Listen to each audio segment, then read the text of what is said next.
All right, we are here with a very special guest. It is Michelle Wie-West joining us. Michelle, I'm curious, who were your heroes growing up? Like, who were your role models as a kid? Yeah, obviously Tiger Woods. I think my dad had a photo of his backswing in his wallet and did Sweet. not, like in the clear part of your wallet where you like usually put your kid's like yearbook Yeah. photo in Or there. your He ID. had, yeah, he had Tiger's like backswing in his wallet and be like, What see part? Wait, what part of the the backswing? top, the top, Okay, right at top the of the top. backswing. Yeah, I mean it's gorgeous. It's beautiful. It's a work of art. So I think I was like forced into loving Tiger as a kid. And I remember my childhood bedroom, there was like, the Tiger Woods, swing sequence photos and Ernie Els swing sequence photos. On the women's side, Sari Pak, really was a big role model for me. She was the first person that made me realize that I could do this. And it's also why I truly believe representation really does matter, because we know when you see male golfers win tournaments, when you see people that don't look like you win tournaments, it doesn't really truly hit home that you yourself can do it. But when she won the 1998 US Open, I remember my parents being glued to the TV and me being like, oh my God, that like, she looks like me, I can do this. So I think winning the US Open because of that was like one of my biggest tournaments dreams that I wanted to win. You have transitioned into a different part of your life where you're not playing a lot of golf anymore, and you won't go so far as to call it like the hard R word, retirement, but you're moving on to being a host of tournaments, hosting podcasts, getting into business partnerships and that kind of stuff. I'm curious when it flipped for you that you needed to, or that you felt like you wanted to start considering the later stage of your career. It's something I've always wanted to do. Doing a podcast with Hallie, it's something that we've always talked about, but I never had time. I mean, I was traveling 10 and a half months out of the year. So it's always these things I kind of always put on the back burner. Being a host of a tournament, obviously I'm never going to do that while I'm playing on tour. And doing kind of like these businessy things, never, had really time to do it. While I was injured, I was doing more of this, less of golf. And it just kind of became like this swing where I kind of started to see I was doing more of the stuff that I want to do. I put on the back burner and then playing less golf. And then I obviously they went through a phase where, I fully went back into golf and doing less of the things that I kind of put on the back burner. And I just come to a point, where with my body, with, having a family, that felt like it was time to transition into the next part of my life. It was a really hard decision to make, and I'm still going through it, but I'm having a lot of fun. And I still love the game of golf. I'm just so fortunate that all the things that I, want to do is really bringing me back into golf into different aspects. There's things that I want to do. I want to help increase access to the game and increase diversification. And, now I have time to do that. And it's a lot of fun. It's really cool. How much golf are you playing right now, if any at all? I think since the US Open, I've played 3 rounds of golf. Love it. Not a Yeah. ton. Yeah, and that's Yeah, okay. not a ton, but I play a lot more pickleball, I think. Oh, Pickleball. What is it Yeah. what's about your scouting? pickleball? Yeah, what's your scouting report on your own pickleball game?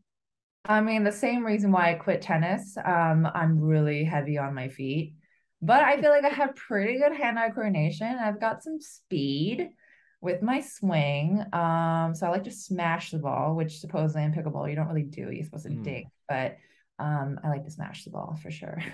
It's definitely murky retirement season in like big time professional sports right now. I mean, Tom Brady retiring, unretiring. He's 65 years old, still playing in the NFL. Serena, who also doesn't really like the word retirement, but definitely said goodbye at the U.S. Open. Federer had me in tears the other day. Yeah, I definitely cried when Federer, and I saw Federer cry and then Nadal cry. I'm like, why are you Oh, guys all crying? It's God. making me cry. Like, you guys stop being emotional. But it really hit home kind of what Serena had said. I think I didn't like really formalize it in my head, but it really hit home when she was saying that it's unfair and that if she was a guy that she probably wouldn't have, you know, retired, or not use that word, but kind of stop playing full time. And it's something that I think about a lot, being a woman, and I chose family over playing. And unfortunately, like we kind of have to sometimes make that decision at times. You know, I feel very at peace with it. And it is funny to see kind of all of us getting old and making that decision, I guess. Definitely not Young getting one, though. old. I'm the young one in that group. Michelle, you are announcing a very cool, very special, very different new event to happen next year. The new Mizuho Americas Open in June, Jersey City, Liberty National. Can you tell us about this event? I'm super pumped about it. The format especially is what I'm really pumped about. You know, it really integrates junior golfers. There'll be 24 top ranked junior golfers who will be fully integrated into the event. It won't just be like a you know, they play in the pro-am or something like that. They're truly going to compete alongside the pros on the weekend.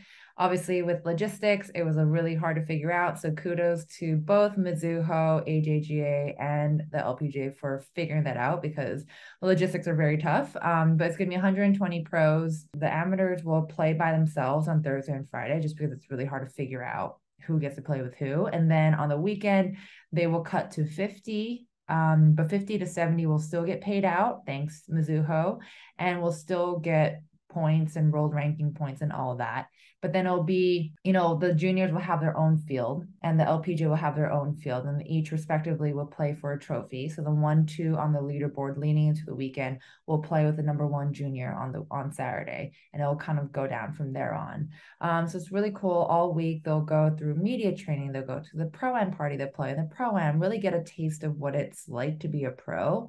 And, you know, we've all had that experience, fortunately. You know, me especially played in a lot of pro events when I was younger. And, you know, that was like the defining moment where I knew I could do this. I wanted to do it. It inspired me to be better. So I'm hoping that these girls have an amazing week, and mentorships are fostered and friendships are made between the juniors and the pros. And I know the pros are really excited for this as well. When you think back to, I guess, filling those junior shoes when you were younger, what were you looking to in terms of a mentor? What was lacking that you're trying to, I guess, create here? Obviously, it's very different watching golf on TV versus, you know, following the pros and watching it from outside the ropes. You know, going on the range, it was like the most intimidating thing ever. So I was just like, someone please smile at me. Please.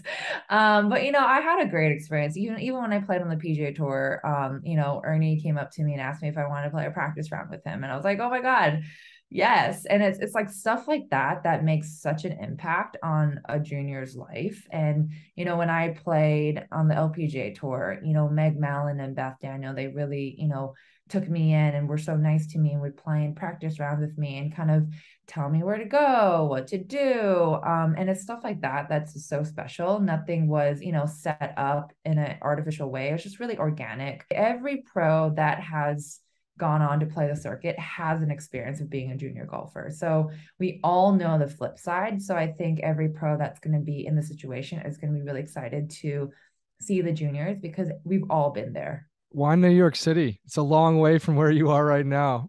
I love New York City more than anywhere in the world. It's one of my favorite cities in the world. You know, having the ferry ride in, you know, going past the Statue of Liberty is going to be a lot of fun for the players, but also, you know, be in a big market, get a lot of exposure for the players and for the tournament. So I think New York City is an amazing city to do that. Liberty National being one of the most iconic venues in the country.